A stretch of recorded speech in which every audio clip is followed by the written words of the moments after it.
I'm Maddy Alexander-Grout, and this is Mad About Money, the podcast that talks all about money and people's amazing money journeys. I'm here with Caroline Heaton-Tate, who is a women's transformational health coach. Did I get that right? You did. That's a long title, mate. Long title. Caroline is again, super inspiring. I only have really inspiring people on this podcast, and she has had an absolutely totally inspiring journey. I've got someone soaring outside my. Can you hear it now? I can actually hear something. That's really annoying. I'm going to plug my headphones in. Bear with me. Right, let's carry on talking while I'm plugging my airline pilot thing in. Oh, it's now stopped. Brilliant. This is going to be a thing, isn't it? Oh, it's very noisy though. Oh, Maddy. Oh, okay, that's not going to work. That's not going to work because I can't get it to plug in. Oh, it's like where I want to shout out of the window. Just shut up.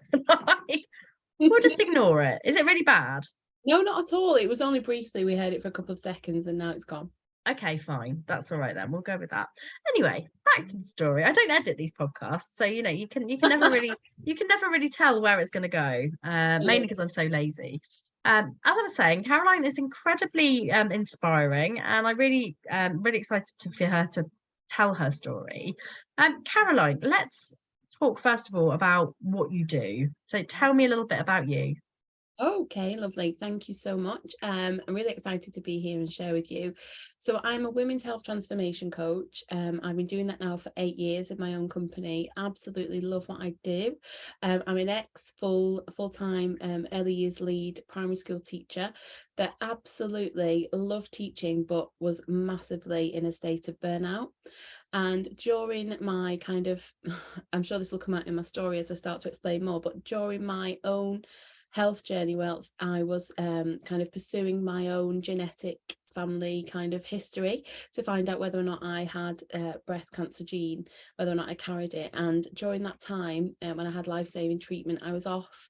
Although I was poorly, my children were just so happy to have mum at home that they were constantly saying, "Mom, please, please, please, can you just stay off with us? It's so nice to come home and you be..."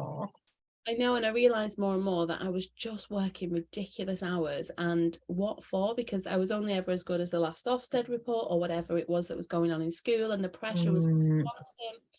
And it made me really think about things, because my mum died at age 42. I was 16 when she died. It was the most traumatic time. But at that time, I thought, do you know what, my children are asking me here to spend more time with them, and there's nothing more precious than that. So things needed to change.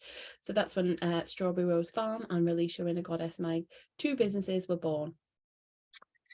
And on that note, what's your story? Tell me your money story, because I think this is there's a lot there that you kind of mentioned already. So let's go through it. Definitely. Well, so first of all, I grew up in a really great middle-class home. I had the biggest house on the estate. Everybody knew me as the posh kid and got a bit of a tag for myself. And even the way that I spoke, my parents corrected. They didn't want me having local dialects, and I got quite a bit of abuse. Parents were like that as well. Do you know, your T's and H's. I'm like, yeah.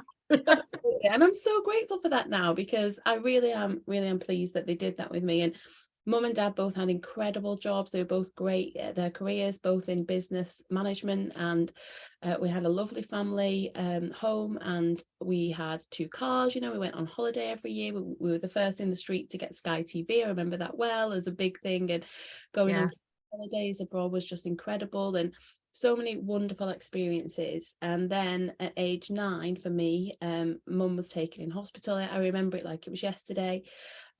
We were actually supposed to be being picked up from school, myself and my brother, by mum and dad at lunchtime to go to then we'd booked to go to Iron Apple. It wasn't quite the rave central as it is these days, but we were so excited. And when we got collected, I remember Mrs. Soph coming to collect us from the classroom, and her face just wasn't the usual kind of happy jolly self, and she actually looked almost tearful.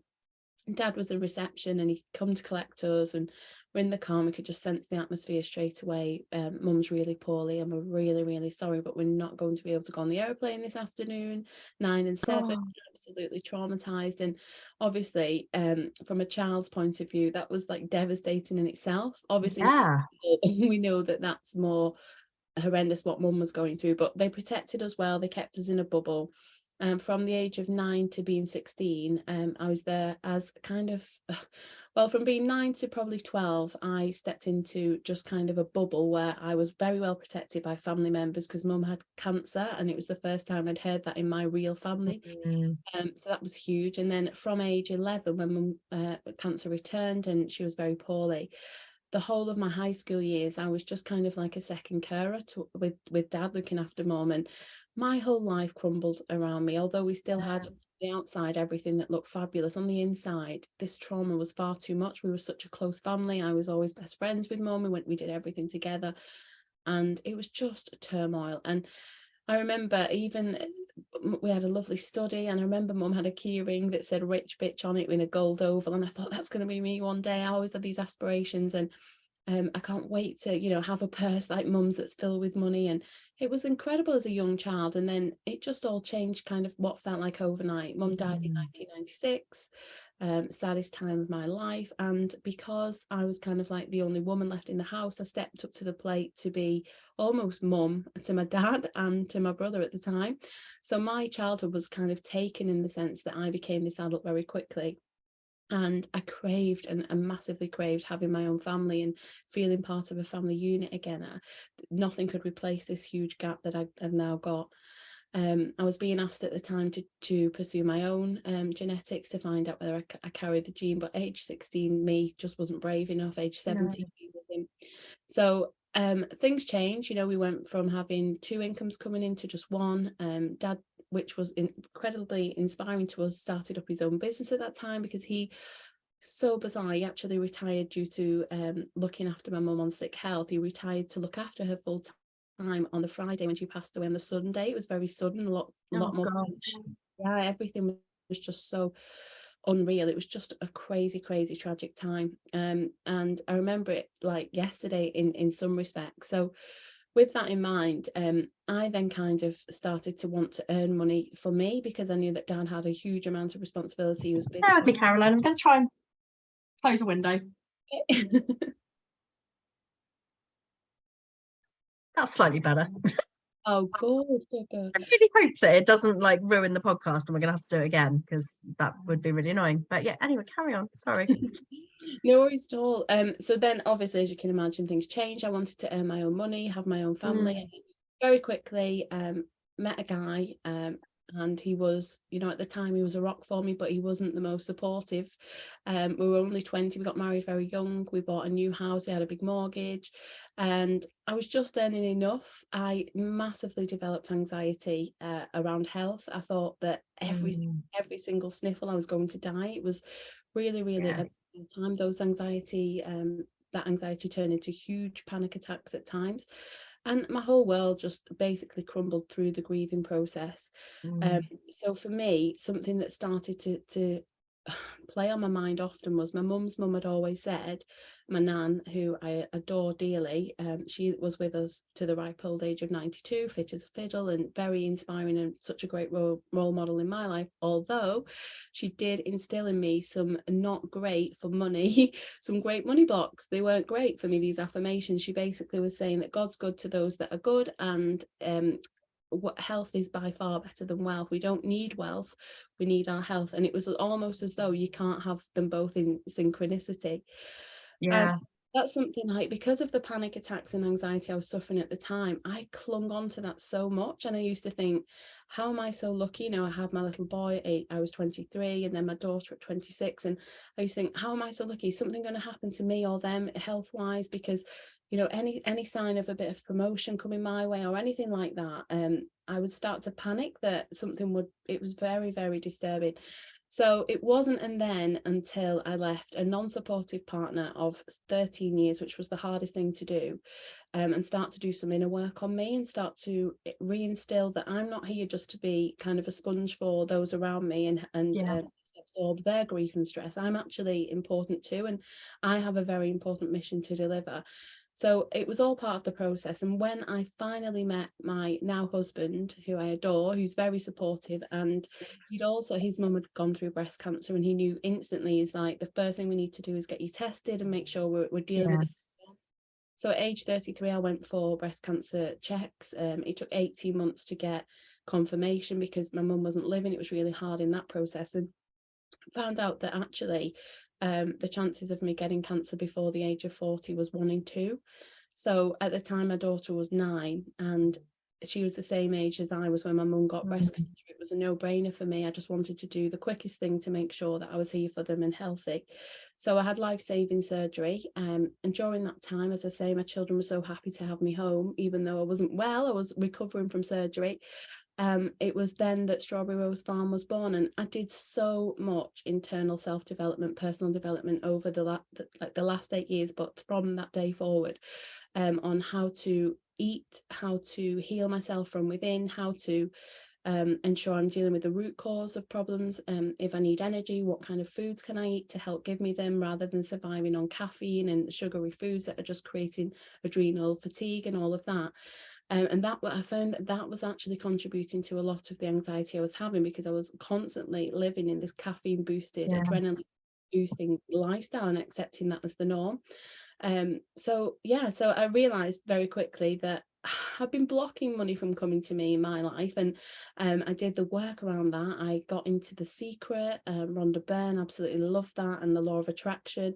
Started to put out there, actually, do you know what, you get what you ask for, and if you ask for it and work for it, I think they're the two most important things. Getting out there with a plan, a clear strategy of how you're going to make this work, then it's going to come to you, and no matter what, and you are worthy of it. I'd started to, because I'd put on so much weight, that was my eating had become my kind of crutch. Emotionally, I was eating to kind of survive, because I had 2 young children and I'd become a single mum, and also just to deal with the bad days, the low days, and the days that I was missing my own mum. So I had a lot of work to do on the eating psychology behind that. That's why I specialised in eating psychology as well. And excuse me, and there's a lot of work that I did in my eating psychology degree that actually translated to how I was behaving with my money, how I was behaving in relationships, because I believe this massively now. I share this with all of my clients. Your relationship with food massively reflects your relationship with everything in life, because the first thing we do as babies is nurture. When we're upset, we're given milk, and that helps make us feel good. And how we learn to have that relationship and connection with food massively, dictates our relationships in other areas as well. And for me, that was groundbreaking news. That was something that I'd never been aware of before. I mean, it's so crazy how, like, gut health kind of promotes all other health, like, especially from an autoimmune disease point of view. So I mean, I've got to be quite careful with the things that I eat, and when I don't eat the right things or don't drink the right things, I mean, this has come from a bank holiday of not looking after myself, eating the wrong foods, drinking the wrong things, and now it's made me really poorly. And do I learn from it? No, I probably should. So this is why it's great to have you around. Absolutely. Well, that's one of the main things I push, gut health, because that is it predetermines our overall health in general, like you say, autoimmune, but also big diseases like cancer, diabetes. They are all stemming from the gut. 90% of our health is determined from what's going on in our gut. And people don't understand that they could have had some antibiotics when they were back in like 1980s, when they were maybe 6, 16, whatever, and they've not rebuilt their good healthy bacteria properly because of what's happened to them over the process. And that can be laying dormant, and there can be kind of like a yin and yang going out and not connecting properly, and that can create dis-ease within the body, discomfort, and it can show up so many times. And a lot of the women I work with, they come on board and they're like, oh my goodness, I've been working so busy, I've become like almost separate to my body. And I say that you've become disembodied from your body. And that's, we kind of get so busy. And I know I was personally one of these people that was a people pleaser, always putting myself to the bottom of my own priority. Oh yeah, me too. Absolutely. And I found that was the biggest thing I needed to work on, setting those boundaries with myself and having that discipline. And it's the same with food. So like you said, it's the weekend. What can you have? Well, it's about telling yourself, what can you have that you really enjoy that you know doesn't affect your body in a negative way. Well, Yes. you know that doesn't serve you, so you best not eat it, because then that we start to feel that we're in a lack mindset, and then we start to feel frustrated. Why can Oh, you? so I made myself last week. I had like a Thai meal kit, which was really nice, and I love takeaway Thai food. Like but I made this amazing Thai food, and it was actually so much better than takeaway. It tasted nicer, it's healthier. My worst vice is if the kids want a McDonald's or whatever, is me having a McDonald's. And McDonald's like has so much crap in it that I end up feeling like I've got a hangover almost instantly. It makes me tired, it makes me moody, it makes me like just feel really horrible, shaky. I went out the other day, Friday, and I had a McDonald's with the kids, and I arrived at the place that I was meant to be going to, and I was shaky. And I thought, why am I shaky? And it's because I just put a load of crap into my body, and then I went and put a load more crap in the form of beer. Like, yeah, it was bad, and that is what's made me poorly today. So the rest of the weekend I was so good. I didn't have anything bad at all, but there was just that one night of me eating something bad, and it's just gone. It spiraled, and now you're really feeling it. Yeah. One other element of the business is we actually offer testing to help you find out what ingredient is that's creating that for you, because it only takes one small ingredient. I've had women come on board that are like, I've cut out dairy, I've cut out gluten, but I'm still getting X, Y, and Z. And then we just do a simple blood test, and they're like, oh my goodness, I would never have thought of that. That's so interesting because I've been thinking about getting a test for a long time because I think I'm gluten intolerant. I get rashes around my face, like I've fallen in a bunch of stinging nettles, and it's really itchy and it's really annoying. And then I scratch them and I get scars, and like you can kind of see some of them. But yeah, I need one of those tests. I do. Regarding the skin is actually a breathing organ, just like your lungs. So that's what happens when you start to get a breakout. It's a telltale sign that something's really unhappy within the gut, and there's inflammation. Yeah. Inflammation's a good thing. People think it's negative, but it's your body's natural way of saying, hang on, there's something wrong. But in this modern world, we're often given, lots of people come to me, I've got IBS, but actually that inflammation is your body's natural way of trying to expel something that you can no longer tolerate. So once you start putting that in, the inflammation goes down, you start to feel more energized. It's really, it's like pulling a thread. I love it. It's great. It's almost like I'm an investigator. Excuse me, sorry. Bad cold. I'm really like, but yeah, I mean, so I need to know what my body doesn't like anymore because I feel like it's affecting everything. And I think, you know, there is a connection between feeling healthy in your body and being able to be good with your money. Because if you don't feel good in yourself, that can lead to other problems like excessive spending over, you know, it's really hard. But also bad food decisions will not do well for you in terms of money situations. So, you know, I should be your guinea pig on this. I feel like I'd love that. And the thing is, that's why we've created the Healthy Wealthy Goddess Club, because people become healthier when their body's wealthier when the body's healthier. And it's a no-brainer really, but you never think of it, you never marry the two together. And like you mentioned then, like going out when you're feeling really low, sometimes we just need that adrenaline and that dopamine hit of buying something nice. But actually lots of people come to me that instead of spending on whatever, like a new outfit, they might go out and buy a new family size carrot cake from Costco and eat most of it, because in that moment that felt good and it felt right and it served them. But then like yourself, you're currently feeling the response to something that was negative. So, and you can see how binge eating or binge spending is very much the psychology behind it's the same.